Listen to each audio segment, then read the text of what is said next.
जय हिंद दोस्तों, स्वागत है हमारे YouTube चैनल फंडामेंटल क्लासेज में। जैसा कि आप सभी को कल क्लास 9th के प्रथम लेक्चर्स के बारे में डिस्कशन हुआ था और उसी लेक्चर्स को आज आगे कंटिन्यू करेंगे। उस प्रथम लेक्चर्स में ये सारे टॉपिक्स के डिस्कशन हो गए थे कि जो नंबर सिस्टम है उसमें नंबर को दो कैटेगरीज में डिवाइड किया गया था, रियल नंबर और इमेजिनरी नंबर। रियल नंबर को दो कैटेगरीज में डिवाइड किया गया था, रेशनल नंबर और इरेशनल नंबर। इन सबको एग्जांपल सहित जो है कल डिस्कस हुआ था। इस रेशनल नंबर को भी कई सारे पार्ट में डिवाइड किया गया था। रेशनल नंबर जो था एक नेचुरल नंबर, एक whole number, integer number. Integer number को पॉजिटिव इंटीजर नंबर भी था, नेगेटिव इंटीजर था, जीरो इंटीजर था। डिफरेंट डिफरेंट एग्जाम्पल्स इसके सामने लिखे हुए हैं, इससे आपको थोड़ा सा समझने में आसानी होगी और आप इसका स्क्रीनशॉट भी ले सकते हैं। इवन नंबर इसके बाद हमको पढ़ना, इतने टॉपिक्स के बारे में हमने कल चर्चा कर लिया था। आज हम पढ़ेंगे इवन नंबर क्या है, ऑड नंबर क्या है, प्राइम नंबर क्या है, कंपोजिट नंबर क्या है, को प्राइम नंबर क्या है, ट्विन प्राइम नंबर क्या है। ठीक है, बहुत ज़्यादा लिखने की कोशिश नहीं करेंगे क्योंकि वीडियो काफ़ी लंबा हो जा रहा है। तो अगर इवन नंबर की हम डिफिनेशन की बात करें तो डिफिनेशन जो होता है इवन नंबर का, a number that can be divisible by 2 is known as even number. ऐसी संख्या जो दो से पूरी तरह से डिवाइड हो जाती है उसे हम क्या बोलते हैं, इवन नंबर कहते हैं। और इस इवन नंबर को पहचानने का एक तरीका है, इसको मैं मिटा दे रहा हूँ। स्क्रीनशॉट अगर हो चुका है तो इसको मैं मिटा रहा हूँ। अब एक एक करके मैं सीक्वेंस में बात करूंगा। यहाँ पे ये जो इवन नंबर है इसकी पहचानने का तरीका क्या है कि इसकी जो एंडिंग डिजिट होती है, यानी एंड्स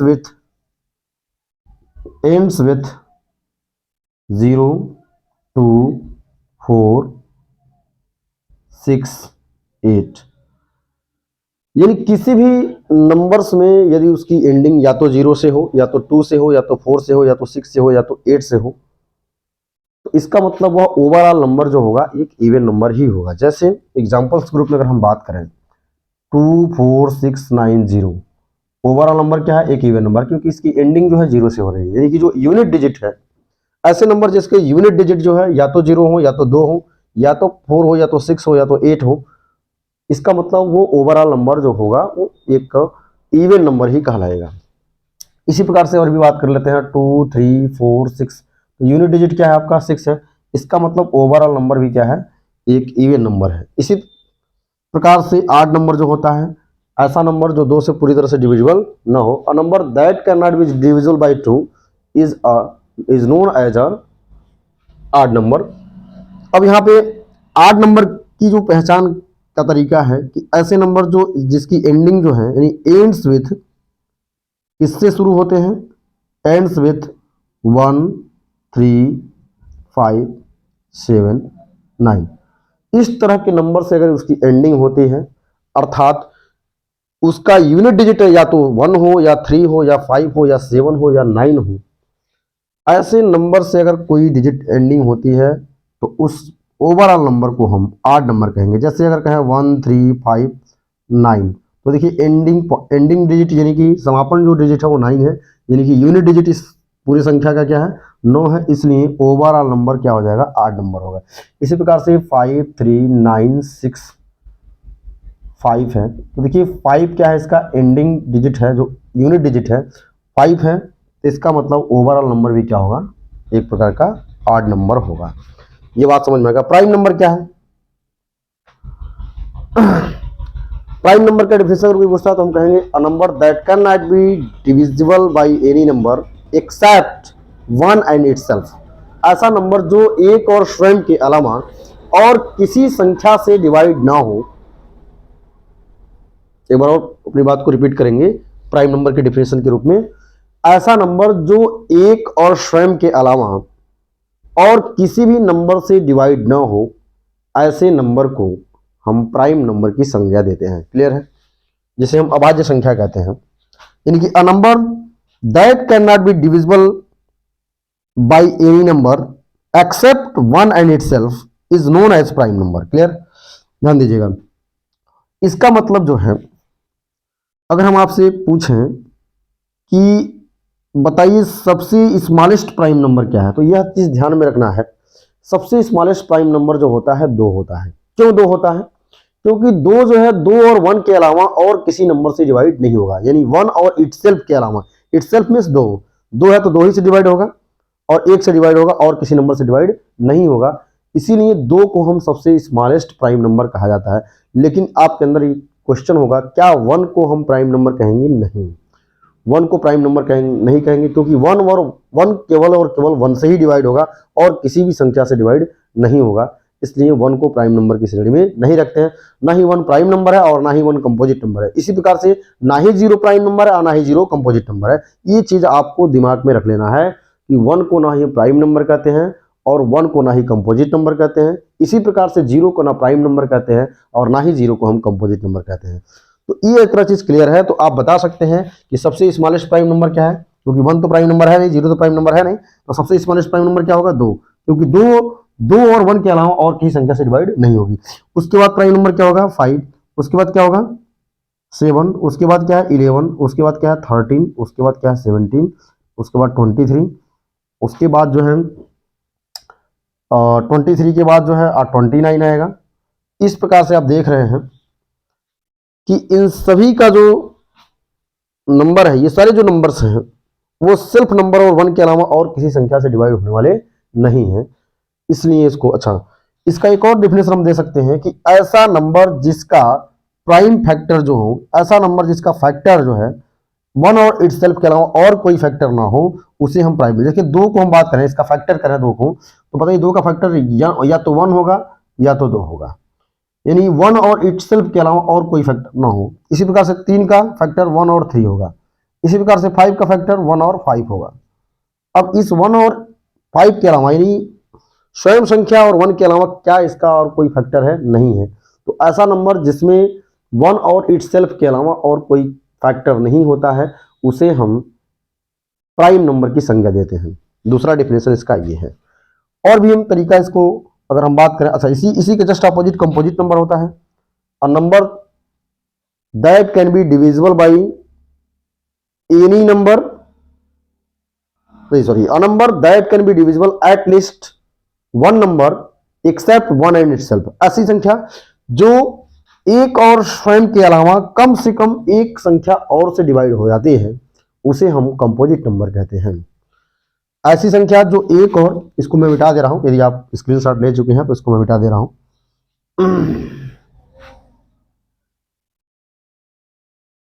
प्राइम नंबर समझ में आ गया। अब कंपोजिट नंबर की चर्चा करते हैं। ऐसी संख्या जो स्वयं और एक के अलावा कम से कम एक संख्या और से डिवाइड हो जाती है, उसे हम कंपोजिट नंबर की संज्ञा देते हैं। जैसे अगर हम कहें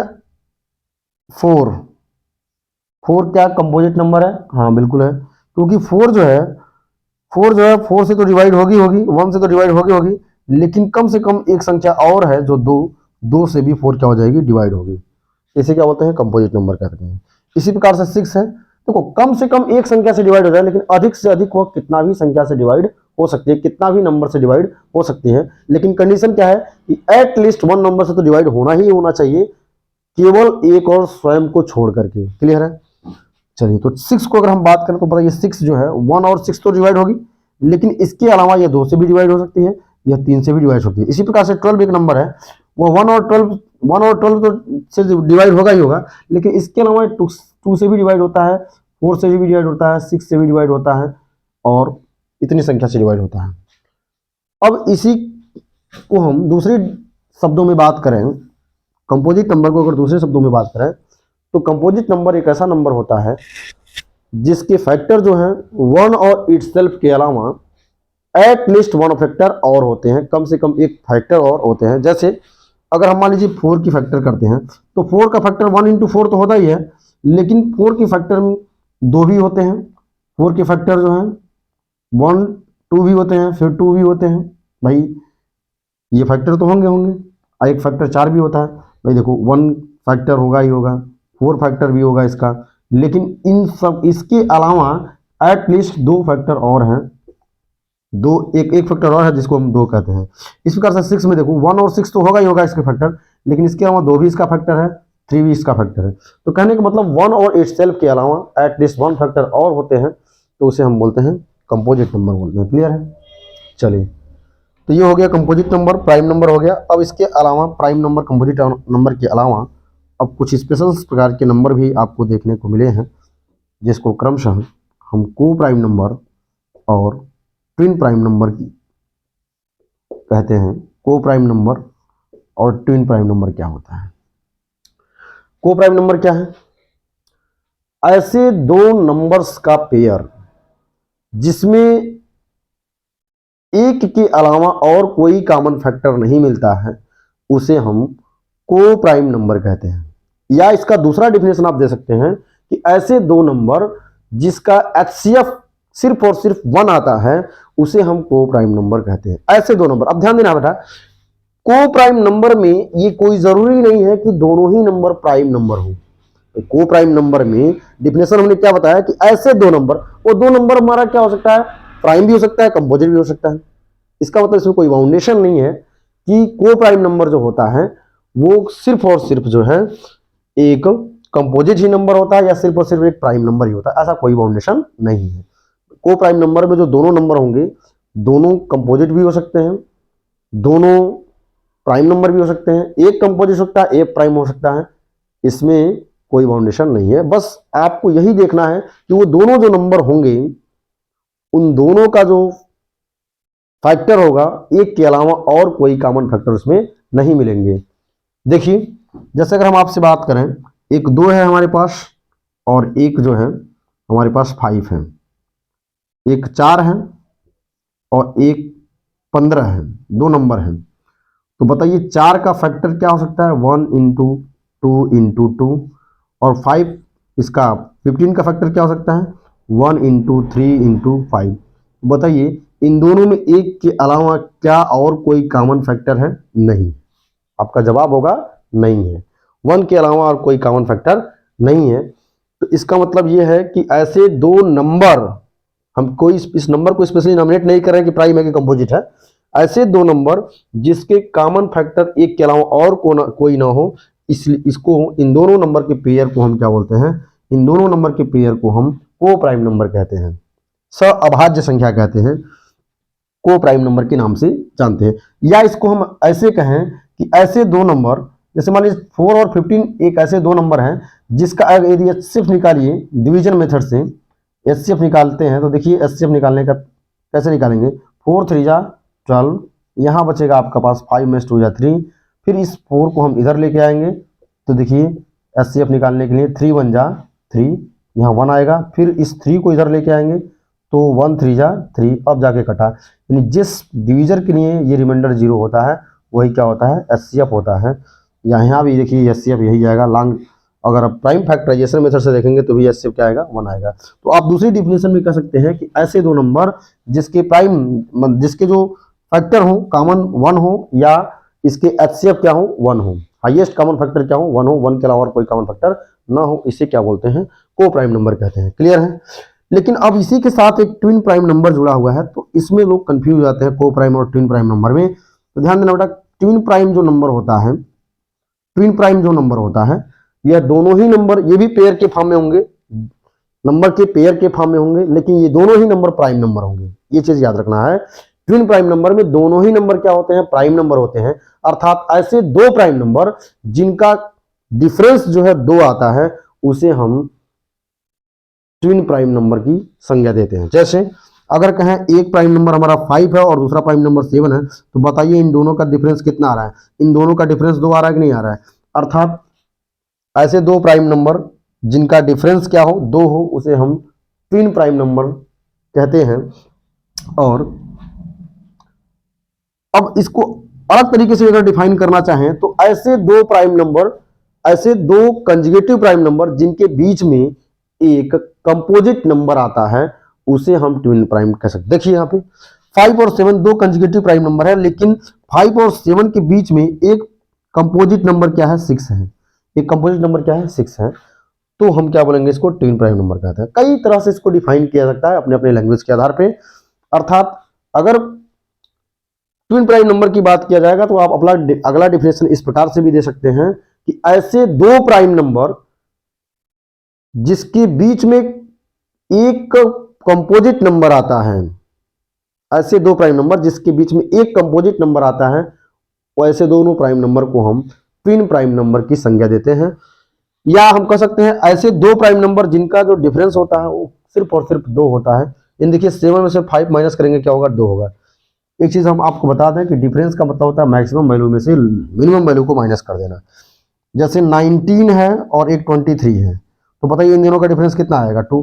भाई एक प्राइम नंबर 19 है, दूसरा प्राइम नंबर 23 है, इन दोनों का डिफरेंस क्या आएगा, 2 आएगा। तो इसका मतलब ये ट्विन प्राइम नंबर है। उम्मीद करूंगा कि ये दोनों ही को प्राइम नंबर और ट्विन प्राइम नंबर जो है आपको स्पष्ट रूप से समझ में आ गया होगा। आगे बढ़ते हैं।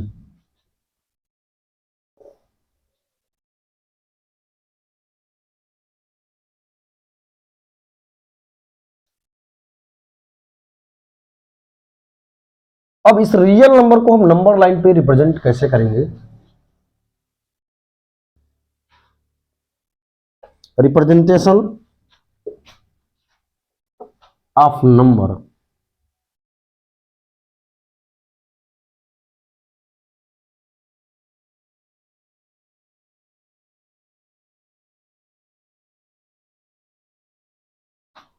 पहले हम इंटीजर नंबर की रिप्रेजेंटेशन करेंगे। रिप्रेजेंटेशन ऑफ नंबर में representation of number on number line.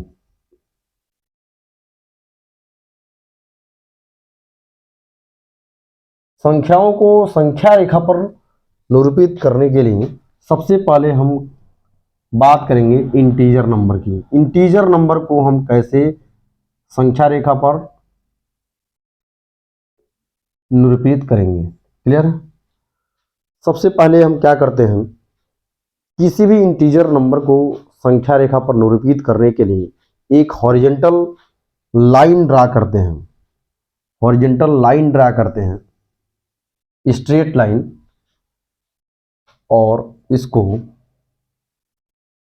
इस लाइन को हम नॉमिनेट करते हैं एक्स और वाई। किसी भी नाम से नॉमिनेट कर सकते हैं लाइन को, एक्स और वाई, ठीक है। ध्यान रखिएगा ये लाइन नहीं है बल्कि लाइन सेगमेंट नहीं है बल्कि लाइन है। इसको हम इस तरह से रिप्रेजेंट करते हैं। अब इस लाइन के बीचों बीच जो है कहीं भी मिडिल में हम एक मार्क आउट करते हैं जिसको हम 0 रिप्रेजेंट करते हैं। क्या लिखते हैं, 0 रिप्रेजेंट करते हैं। अब इस 0 के राइट हैंड साइड में हम पॉजिटिव इंटीजर शो करेंगे और इसके लेफ्ट हैंड साइड में निगेटिव इंटीजर को शो करेंगे। लेकिन हम अपने मनमानी काम यह नहीं करेंगे। इसके लिए हमें एक स्केल का चयन करना होगा। इसके लिए मुझे एक स्केल का चयन करना होगा। तो आप जैसे ही अपने कॉपी में एक नंबर लाइन ड्रा करेंगे, हॉरिजॉन्टल लाइन, तो इसके लिए आपको एक स्केल चयन करना होगा। स्केल जो है आप अपने स्वेच्छानुसार चयन कर सकते हैं अपने कॉपी के पेज के साइज के हिसाब से। अगर मान लीजिए आपके कॉपी का पेज बड़ा है तो उसके लिए थोड़ा सा बड़ा स्केल का चयन करेंगे, अगर छोटा है तो छोटा स्केल का चयन करेंगे। यहाँ पे आपको अगर 10 यूनिट दिखाना है या 5 यूनिट दिखाना है तो आप ये मान सकते हैं अपने कॉपी में स्केल ये मान सकते हैं कि 1 सेंटीमीटर इक्वल टू 1 यूनिट मान सकते हैं। 1 सेंटीमीटर इक्वल टू 1 यूनिट मान सकते हैं। या अगर मान लीजिए आपका पेज बहुत बड़ा है और उसको और स्पष्ट दिखाना चाहते हैं तो आप ये भी मान सकते हैं कि 5 सेंटीमीटर का लेंथ जो है 1 सेंटीमीटर को निरूपित करेगा। इस तरह से डिफरेंट स्केल का आप चयन कर सकते हैं अपने पेपर के साइज के आधार पे। तो हमने 1 यूनिट क्या लिया कि 1 सेंटीमीटर इक्वल टू 1 यूनिट ले लिया। अब हम क्या करेंगे, 1 सेंटीमीटर का यहाँ पे इक्वल पार्ट में मार्क लगाएंगे। इस तरह से इक्वल पार्ट में क्या करेंगे, मार्क लगाएंगे।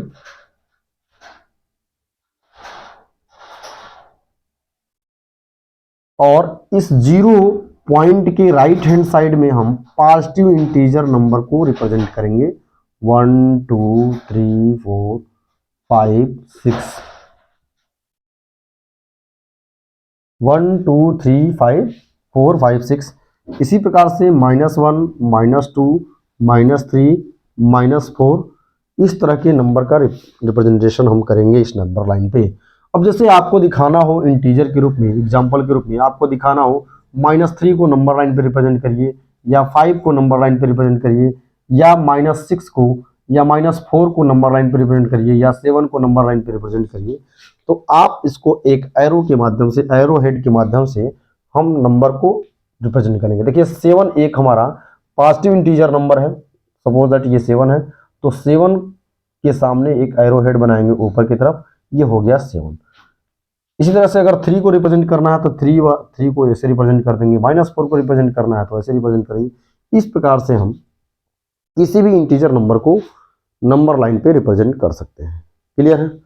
सबसे जरूरी है नंबर लाइन पे रिप्रेजेंट करने के लिए, इसके लिए स्केल का चयन करना अपने पेपर साइज के आधार पे। ठीक यही मेन टर्म्स होता है। जितना बड़ा आपका पेपर साइज है उसी हिसाब से आप स्केल का चयन करेंगे, ताकि उसमें यूनिट जो होगा स्पष्ट रूप से देखें। ये सब क्या है? यूनिट है। 1 यूनिट, 2 यूनिट, 3 यूनिट, 4 यूनिट, ये क्या है? यूनिट है। इधर भी यूनिट है।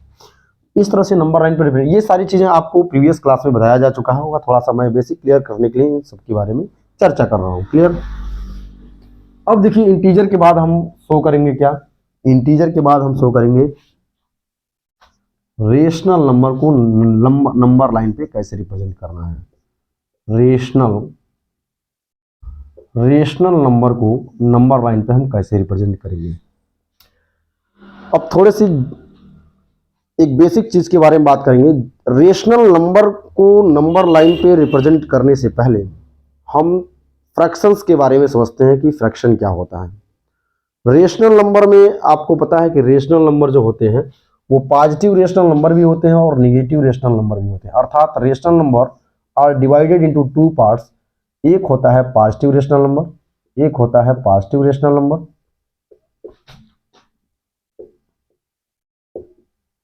और दूसरा होता है निगेटिव रेशनल नंबर।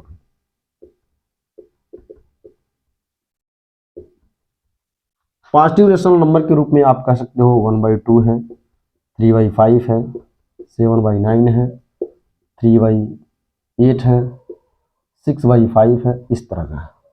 या 1 है, 2 है, 0 है, सॉरी 0 नहीं है, और जीरो रेशनल नंबर भी होता है। तीसरा पार्ट होता है एक जीरो रेशनल नंबर। जैसे आप इंटीजर को शो किए थे, जीरो रेशनल नंबर में सिर्फ और सिर्फ 0 आता है, क्योंकि क्यों रेशनल नंबर है? क्योंकि 0 को 0/1 लिखा जा सकता है, जहां पे क्यू जो है 0 के बराबर नहीं है। इस प्रकार से निगेटिव रेशनल नंबर में हम कह सकते हैं -1/2 है, -8/9 है, -1 है, -2 है, -5 है, -7/9 है। ये सब क्या है? निगेटिव रेशनल नंबर है। आप इन सभी रेशनल नंबर में जरा ध्यान दीजिए। इसमें कुछ रेशनल को पॉजिटिव दिखाया गया है, कुछ रेशनल नंबर को निगेटिव दिखाया गया, और एक ऐसा एकमात्र एक ऐसा रेशनल नंबर है जिसे हम जीरो रेशनल नंबर के नाम से जानते हैं। लेकिन अब कोई पूछता है कि what is difference between rational number and fraction number, तो आपका एकमात्र जवाब होगा कि जो भी पॉजिटिव रेशनल नंबर होते हैं उसे ही फ्रैक्शन नंबर कहते हैं, उसे ही फ्रैक्शन कहते हैं। All types of positive rational number is known as fraction. सभी प्रकार का जो धनात्मक परिमेय संख्याएं हैं उसी को हम फ्रैक्शन के रूप में लेते हैं। बाकी निगेटिव और जीरो जो होते हैं, सॉरी निगेटिव जो रेशनल नंबर होते हैं उसे हम फ्रैक्शन के रूप में नहीं कंसिडर करते हैं। क्लियर है? तो इसका मतलब ये है कि जो भी धनात्मक परिमेय संख्याएं हैं वही हमारे क्या है? फ्रैक्शन है। इसी को हम फ्रैक्शन नंबर कहते हैं। इसी क्या बोलते हैं? Fraction number. भिन्न संख्याएं कहते हैं, फ्रैक्शन कहते हैं। और आपको पता है कि फ्रैक्शन में भी 2 पार्ट होते हैं। अब हम बात करेंगे फ्रैक्शन। आपको जब समझ में आ गया तो हम फ्रैक्शन के बारे में थोड़ा सा यहाँ पे चर्चा करेंगे। फ्रैक्शन क्या है एक्चुअल में? Fraction is the ratio of numerator to the denominator. Numerator और डिनोमिनेटर का क्या है? रेशियो है। लेकिन इस फ्रैक्शन को भी 2 पार्ट में डिवाइड किया गया है। एक पार्ट में न्यूमरेटर, कभी कभी आप देखते होंगे कि न्यूमरेटर जो है या तो छोटा होता है या तो डिनोमिनेटर के बराबर होता है, और दूसरे पार्ट में आपने देखा होगा कि न्यूमरेटर या तो बड़ा हो सकता है डिनोमिनेटर से। 2 कंडीशन आपको देखने को मिलेगा। तो जिस केस में न्यूमरेटर छोटा होगा डिनोमिनेटर से, या न्यूमरेटर जो है डिनोमिनेटर के बराबर होगा, उस फ्रैक्शंस को हम बोलते हैं प्रॉपर फ्रैक्शन। उस फ्रैक्शन को बोलते हैं प्रॉपर फ्रैक्शन। ठीक है, चलिए। तो जब न्यूमरेटर डिनोमिनेटर के बराबर होगा या न्यूमरेटर डिनोमिनेटर से छोटा होगा तो इसे बोलते हैं हम प्रॉपर फ्रैक्शन। इसे क्या बोलते हैं? Proper fraction. इस फ्रैक्शन को प्रॉपर फ्रैक्शन बोलते हैं। और जब न्यूमरेटर डिनोमिनेटर से बड़ा होता है तो इस फ्रैक्शन को हम इम्प्रॉपर फ्रैक्शन कहते हैं। क्या बोलते हैं? इम्प्रॉपर फ्रैक्शन कहते हैं, इम्प्रॉपर फ्रैक्शन। ठीक, एग्जाम्पल के रूप में यदि बात करें तो यहाँ पे अगर हम कहें 2/2 या हम कहें 1 या 1/1, ये क्या है? देखिए डिनोमिनेटर और न्यूमरेटर दोनों इसका क्या है? बराबर है, ये वाला कंडीशन फुलफिल कर रहा है। और अब हम कहें 3/5 तो देखिए न्यूमरेटर जो है छोटा है, डिनोमिनेटर बड़ा है। इसका से हम कहें 9/13, यहाँ पे कहें 5/7, इस केस में क्या है? ये प्रॉपर फ्रैक्शन है। लेकिन अब यहाँ से आपसे बात करें तो इसके हर एक केस में न्यूमरेटर क्या होगा? डिनोमिनेटर से बड़ा होगा। जैसे आपसे कहें कि 1/3 नहीं, हम कहें 3/2, 5/3, 7/5, 9/8, ये सब क्या है? या 13/5, ये सब क्या है? ये सब आपका इम्प्रॉपर फ्रैक्शन है। लेकिन इसमें भी आप देखिए, इसकी अगर न्यूमेरिक वैल्यू की बात करें, प्रॉपर फ्रैक्शन की जो न्यूमेरिक वैल्यू होगी, ध्यान दीजिएगा, प्रॉपर फ्रैक्शन की जो संख्यात्मक मान होता है, प्रॉपर फ्रैक्शन का जो संख्यात्मक मान होता है, इस चीज को समझना जरूरी है। अगर हम कहें इसका संख्यात्मक वैल्यू बताइए, संख्यात्मक मान जो बताइए, 2 में 2 से डिवाइड करेंगे कितना आएगा? 1 आएगा। 1 में 1 से डिवाइड करेंगे 1 आएगा। 3 में 5 से डिवाइड करेंगे, इसकी वैल्यू हमेशा 1 से कम आएगा, यानी दशमलव में आएगा, डेसिमल में आएगा। 9 में 13 से डिवाइड करेंगे, इसकी वैल्यू क्या आएगा? तो इसका मतलब इसकी जो न्यूमेरिक वैल्यू होती है, यह जो है न्यूमेरिक वैल्यू लाइज करता है कहां से कहां तक? न्यूमेरिक जो वैल्यू होगा प्रॉपर फ्रैक्शन की, न्यूमेरिक जो वैल्यू होगी वो हमेशा 0 से छोटा होगा। हमेशा क्या होगा? 0 से छोटा कह रहे हैं, 1 से। Numeric value is less than or equal to 1 होता है। हमेशा इसका न्यूमेरिक वैल्यू क्या होता है? या तो 1 के बराबर होगा या तो 1 से कम होगा, अर्थात डेसिमल में होगा, 0 पॉइंट कुछ करके आएगा। जरा देखिए, अगर हम कहें कि एक वैल्यू लेते हैं 1/2, 1 को 2 से आप डिवाइड करेंगे तो इसकी वैल्यू क्या आएगा? 0.5 ही आएगा। और 0.5 का मतलब क्या है? 1 से कम है। क्लियर? तो इसे एक नोट पॉइंट करके आप चाहे तो नोट कर सकते हैं कि न्यूमेरिक वैल्यू का जो होती है प्रॉपर फ्रैक्शन का जो न्यूमेरिक वैल्यू होती है, जो संख्यात्मक मान होता है, उसकी वैल्यू हमेशा 1 या 1 से कम ही होता है, उससे ज्यादा नहीं होता है। इसी प्रकार से इम्प्रॉपर फ्रैक्शन की बात करें तो आप देखिए हर केस में, अगर देखेंगे हर केस में न्यूमरेटर बड़ा है, और जब इसको बड़े न्यूमरेटर को छोटे डिनोमिनेटर से डिवाइड करेंगे तो हर केस में इसकी वैल्यू क्या आएगी? बड़ा ही आएगा। जैसे आप यही देख लीजिए 3/2 को डिवाइड करेंगे कितना आएगा? 3 का आधा, यानी कि 1.5 आ जाएगा, इसका 1.5 आ जाएगा। तो बताइए 1.5 1 से ज्यादा है कि नहीं है? इसका मतलब ये हुआ कि इसकी जो न्यूमेरिक वैल्यू होगी, इम्प्रॉपर फ्रैक्शन की जो न्यूमेरिक वैल्यू होगी, संख्यात्मक मान होगा,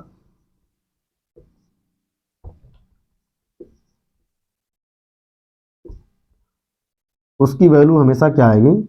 1 से ज्यादा आएगी। ये नोटेड है, नोट पॉइंट इसको कर लीजिए। इम्प्रॉपर फ्रैक्शन की जो न्यूमेरिक वैल्यू होती है वो 1 से कम होता है। अब बताइए इम्प्रॉपर फ्रैक्शन, ये इम्प्रॉपर फ्रैक्शंस को भी हम, किसी भी इम्प्रॉपर फ्रैक्शन को हम मिक्स्ड फ्रैक्शन के रूप में रिप्रेजेंट कर सकते हैं। तो मिक्स्ड फ्रैक्शन क्या है, जरा देखिएगा। इसके बाद देखिए प्रॉपर फ्रैक्शन, इम्प्रॉपर फ्रैक्शन, और तीसरा हम बता रहे हैं मिक्स्ड फ्रैक्शन। मिक्स्ड फ्रैक्शन क्या होता है? मिक्स्ड फ्रैक्शन, मिक्स्ड फ्रैक्शन क्या होता है, इसके बारे में देखते हैं। मिक्स्ड फ्रैक्शन जो होता है इम्प्रॉपर फ्रैक्शंस का ही एक परिवर्धित रूप होता है। जैसे 5/3 एक हमारा इम्प्रॉपर फ्रैक्शन है। 5/3 क्या है? एक इम्प्रॉपर फ्रैक्शन है। तो आप मिक्स्ड फ्रैक्शन के रूप में कैसे बदलते हैं? आप छोटे क्लास में सिखाया गया होगा आपको कि 5 पे हम 3 से डिवाइड करते हैं, तो 3 1 जा 3, यहाँ क्या बचता है? रिमाइंडर 2 बचता है, यानी कि रिमाइंडर आपका 2 हो गया, और कोशेंट आपका कितना हो गया? 1 हो गया, और डिवाइजर कितना हो गया आपका? 3 हो गया। तो आप जब भी इसको मिक्स्ड फ्रैक्शन के रूप में लिखते थे तो कोशेंट को आप होल नंबर के स्थान पर लिखते थे, कोशेंट को आप होल नंबर के स्थान पर लिखते थे, यानी कि Q whole R/D, R/D, Q whole R/D लिखते थे। अर्थात इसको लिखेंगे 1 होल 2/D, 2/D का मतलब 2/3। ये हमारा मिक्स्ड फ्रैक्शन हो गया। इसका मतलब एक एग्जांपल हमने लिया 5/3 और 5/3 को जब मिक्स फ्रैक्शन के रूप में लिखा, डिवाइड करने के पश्चात तो इसका जो क्वोशेंट आया 1 आया, 1 को होल नंबर के स्थान पे लिखा गया और न्यूमरेटर के रूप में हमारा 2 आया, सॉरी न्यूमरेटर कह रहे हैं, रिमाइंडर के रूप में 2 आया, तो 2 हम न्यूमरेटर के रूप में लिखेंगे और डिविजर के रूप में हम लिखेंगे 3, यहाँ पे 3 हो गया। इसका मतलब जो 5/3 है वो क्या है, ये 1 होल 2/3 क्या है, इसको हम अगर हम अलग अलग लिखना चाहें तो इसको लिख सकते हैं 1 + 2/3, यानी कि एक होल नंबर है और एक प्रॉपर फ्रैक्शन है, एक होल नंबर है एक प्रॉपर फ्रैक्शन है। इसका मतलब 1 क्या है, एक होल नंबर है, कंप्लीट संख्या है, एक पूर्ण संख्या है, और 2/3 क्या है, एक प्रॉपर फ्रैक्शन है। यानी कि आप कह सकते हैं कि mixed fraction is the combination of whole number and proper fraction. Mixed fraction is the combination of whole number and proper fraction. Mixed fraction एक होल नंबर और प्रॉपर फ्रैक्शन का क्या होता है, कॉम्बिनेशन होता है, और ये मिक्स्ड फ्रैक्शन जो है इसी इम्प्रॉपर फ्रैक्शन का ही क्या होता है, परिवर्धित रूप होता है। इसको हम होल के रूप में इस तरह से लिखते हैं। इसका मतलब देखिए जरा, अब इसका मतलब समझ में आ गया कि 5/3 का मतलब हो गया कि 1 से ज्यादा। 1 + 2/3 का मतलब क्या होगा, 1 से ज्यादा। भाई 5/3 का मतलब होगा ना 1 + 2/3। इसी प्रकार से एक एग्जांपल और लेते हैं, अगर मान लेते हैं हम कहते हैं 5/2 है, तो 5/2 को आप मिक्स फ्रैक्शन में लिखेंगे तो क्या हो जाएगा, 2 होल 1/2। इसको हम ऐसे लिखें अगर तो 2 + 1/2 लिख सकते हैं। यानी कि इसका मतलब 5/2 का मतलब कि इसकी जो वैल्यू होगी 2 से ज्यादा होगी, यानी 2.5 होगी। 2 होल 1/2 का मतलब हो गया इसकी वैल्यू 2.5 होगी, यानी कि 2 से ज्यादा होगी, अर्थात 2 और 3 के बीच में ये लाई करेगा। 5/2 जो होगा 2 और 3 के बीच में लाई करेगा। यदि इतनी बात आप सभी को समझ में आ गई है तो हम अपने लेक्चर्स को आगे बढ़ाते हैं, और अब हम बात करेंगे कि रेशनल नंबर को नंबर लाइन पे कैसे हम रिप्रेजेंट करेंगे। क्लियर है? इसके बाद हम वीडियो को समाप्त करेंगे, ये टॉपिक्स कंप्लीट करने के बाद। नेक्स्ट क्लास कल होगी। इन सारी चीजों को यदि समझ में आ गया है तो आप जो है नंबर लाइन पे इसको रिप्रेजेंट करना भी सीख जाएंगे। चलिए, तो हम बात कर रहे हैं रेशनल नंबर को नंबर लाइन पे रिप्रेजेंट करने की बात कर रहे हैं। रेशनल नंबर है, देखिए सबसे पहले रेशनल नंबर में जो प्रॉपर फ्रैक्शन की बात कर लें। रेशनल नंबर में जो प्रॉपर है, प्रॉपर फ्रैक्शन के रूप में जो रेशनल नंबर है उसकी मैं बात कर लूँ, इसको कैसे नंबर लाइन पे रिप्रेजेंट किया है। भाई प्रॉपर फ्रैक्शन में आपको बताया था कि इसकी जो न्यूमेरिक वैल्यू होती है हमेशा इसकी वैल्यू क्या होती है, 1 से कम होती है। न्यूमेरिक वैल्यू क्या होती है इसकी, 1 से कम होती है। इस चीज को आपको ध्यान में रखना है, न्यूमेरिक वैल्यू या तो 1 होगी या 1 से कम होगी। ये प्रॉपर फ्रैक्शन का ये प्रॉपर्टी है। तो सबसे पहले करते क्या है, जैसे प्रॉपर फ्रैक्शन के रूप में हम ले लेते हैं 2/3 या ले लेते हैं 4/5। ये दो फ्रैक्शन मैंने ले लिया। क्लियर? अब करना क्या है कि एक आपको पता है कि 2/3 और 4/5 दोनों का ही वैल्यू 1 से कम आएगा, 1 यूनिट से कम आएगा, उससे ज्यादा नहीं आएगा। तो आपको करना क्या है, एक नंबर लाइन क्या करना है, ड्रा करना है, और यहां पे कहीं पे एक 0 इंडिकेट कर लेना है। और इस नंबर लाइन को, जैसे आपको पता है कि 1 से कम आएगा तो आप एक यूनिट स्केल चयन कर लीजिए। यहाँ पे मान लीजिए कि 5 सेंटीमीटर इक्वल टू 1 यूनिट मान लीजिए, क्योंकि हमें 1 से 2 यूनिट ही दिखाना होता है इसमें, क्योंकि हमको पता है कि 1 यूनिट से इसकी वैल्यू कम ही आएगी, तो मैक्सिमम आप 2 यूनिट इसमें दिखा सकते हैं, उससे ज़्यादा दिखाने की जरूरत नहीं है। तो आप क्या करिए कि स्केल 5 सेंटीमीटर यहाँ पे मेजर करके एक मार्क लगा दीजिए जो 1 यूनिट को प्रदर्शित करेगा। दूसरा मार्क लगाएंगे तो 2 यूनिट को प्रदर्शित किया जाएगा, यानी यहां से यहां तक 1 यूनिट और यहां से यहां तक 2 यूनिट की डिस्टेंस पर हमने मार्क कर लिया। अब हमको पता है कि जो 2/3 और 4/5 वैल्यू है वो 1 से कम ही आएगा, यानी कि 0 और 1 के बीच में ही आएगा। तो करते क्या है, जैसे 2/3 को आपको रिप्रेजेंट करना है तो आप इसके लिए करेंगे क्या कि इस 0 और 1 के बीच में हम 3 इक्वल पार्ट में इसको डिवाइड करेंगे। 3 इक्वल पार्ट में डिवाइड करेंगे। देखिए यह 1 इक्वल पार्ट हो गया, ये 2 इक्वल पार्ट हो गया, 1, 2 और 3।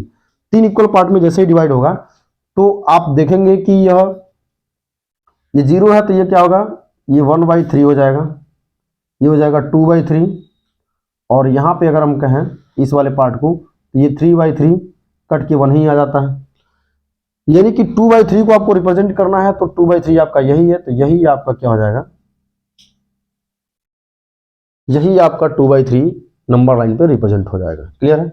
इसी तरह से 4/5 को आपको रिप्रेजेंट करना है तो पुनः एक नंबर लाइन ड्रा करेंगे, यहाँ पे 0 कहीं इंडिकेट कर लेंगे। देखो जो भी प्रॉपर फ्रैक्शन है उसके लिए कम से कम 2 यूनिट बनाएंगे, उससे ज्यादा यूनिट बनाने की जरूरत नहीं है। आप एक ही यूनिट बनाएंगे उसमें भी काम चल जाएगा, क्योंकि आपको पता है कि इसकी वैल्यू 0 से 1 के बीच में लाई करेगा, उससे ज्यादा लाई नहीं करेगा, उससे 1 से ज्यादा होगा ही नहीं। तो आप मैक्सिमम 2 बना सकते हैं, उससे ज्यादा आपको बनाने की जरूरत नहीं है। तो हमने स्केल के आधार पर 5 सेंटीमीटर को मेजर करके हमने क्या किया, 1 यूनिट मान लिया, और इसी तरह से दूसरा यूनिट भी मार्क कर लिया। ये क्रमशः 1 यूनिट और 2 यूनिट को शो करते हैं। क्लियर है।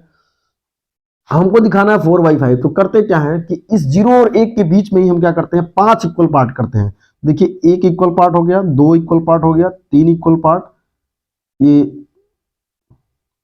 1 2 3 4 और 5, 1 2 3 4 5, ये 5 इक्वल पार्ट जो है हमने कर दिया है 0 से 1 के बीच में।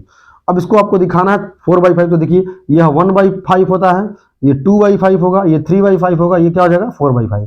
तो डायरेक्ट आप यहाँ पे ले सकते हैं 4/5, और आगे बढ़ेंगे तो ये 5/5 होगा, और 5/5 कट के क्या हो जाता है, 1 ही आ जाता है, यानी 1 यूनिट को प्रदर्शित करेगा। तो इसको दिखाने की जरूरत नहीं है, जो आपको दिखाना है आप ऐसे नंबरिंग करके आप यहाँ पे दिखा देंगे 4/5। तो उम्मीद करूंगा कि प्रॉपर फ्रैक्शन को कैसे नंबर लाइन पर रिप्रेजेंट किया जाएगा वो कैसे दिखाएंगे इस चीज समझ में आएगा। देखो ये तो हमारा प्रॉपर फ्रैक्शन पॉजिटिव में है, तो आप पॉजिटिव की तरफ दिखा देंगे। इसी तरह से अगर मान लीजिए नेगेटिव में आता तो वही काम आपको क्या करना पड़ता है, नेगेटिव डायरेक्शन में करना पड़ता है, यानी लेफ्ट हैंड साइड में करना, 0 के लेफ्ट हैंड साइड में करना पड़ता है। इसके लिए कोई दिक्कत नहीं है, हमने एक चीज बता दिया तो आपको दूसरी चीजें जो है अंडरस्टूड है। अगर -4/5 दिखाना होता तो यही सेम काम जो है इतने ही डिवीजन के बाद हम यहाँ भी रिप्रेजेंट कर देते हैं, उसमें कोई बड़ी बात नहीं है। अब एक टॉपिक और बचा हुआ है, इम्प्रॉपर फ्रैक्शन को हम कैसे नंबर लाइन पर रिप्रेजेंट करेंगे, इसके लिए थोड़ा सा देखेंगे। ये तो प्रॉपर फ्रैक्शन हो गया। अब दूसरा है हम इम्प्रॉपर फ्रैक्शन की बात करें। Improper fraction,